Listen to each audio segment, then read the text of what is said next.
Winter comes early and leaves late in Yellowstone National Park, and that fact helps make the park what it is today. That's right. We recently went on special assignment in Yellowstone and learned that those winters, however, are getting shorter, and that could lead to changes for the nation's oldest national park. But in reality, it might be easier to think of Yellowstone as a 2.2 million acre water tank. Time of year that most people never see and don't think about. And so the amount of snow we have and the amount of snow we store over the winter affects everything going into the spring, the summer, and even into next year. This winter has been good for snowpack. Some higher elevations as much as nearly double the amount seen on average. That's this year. You got to differentiate between weather and climate, and you hear that all the time. And weather is what's happening this year, what this snowpack is like this year, but climate is, if you give something 30 years or longer, and you start to see a trend or an average over that period of time, and you got to pay attention to that as well. While most of us think of Yellowstone National Park as a summer visit to a geyser and a chance to see a grizzly bear, in reality, most of what happens in Yellowstone is happening right now. That snow falling in the mountains is building snowpack that will ultimately become the Gallatin, the Madison, the Yellowstone, all rivers with their beginnings here in the park.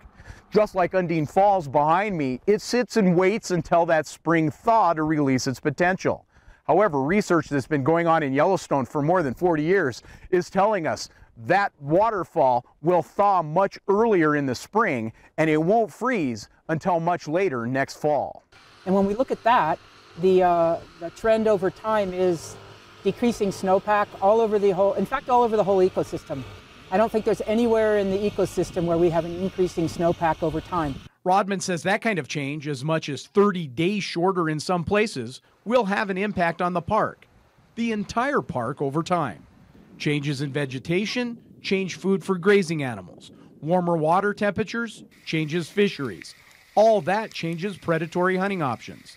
The good news, Yellowstone being what it is, top to bottom helps the ecosystem weather the changing climate. The ecosystem is pretty resilient, I think, because we have such varying topography and huge elevation differences. So we have lots of different, like you said, ecosystems, microclimates, all of that.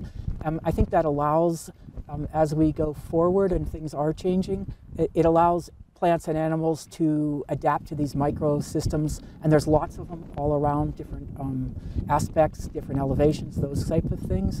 If we were in the Midwest and it was flat, it'd be a much different looking forward into the future.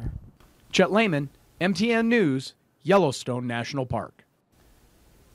By the way, Rodman also tells us Yellowstone's shorter winter could also affect the summer fire season. However, again, as you mentioned, difference between weather and climate. Weather still plays a primary role in fire in Yellowstone. Depends on what they get in the weather year to year. I think how that's the fire fascinating how you break it down between each season, but weather and climate and the difference, but how they do directly. And they have lots of good data to do that. In fact, the weather station at Mammoth Hot Springs is the oldest weather station in all of Wyoming.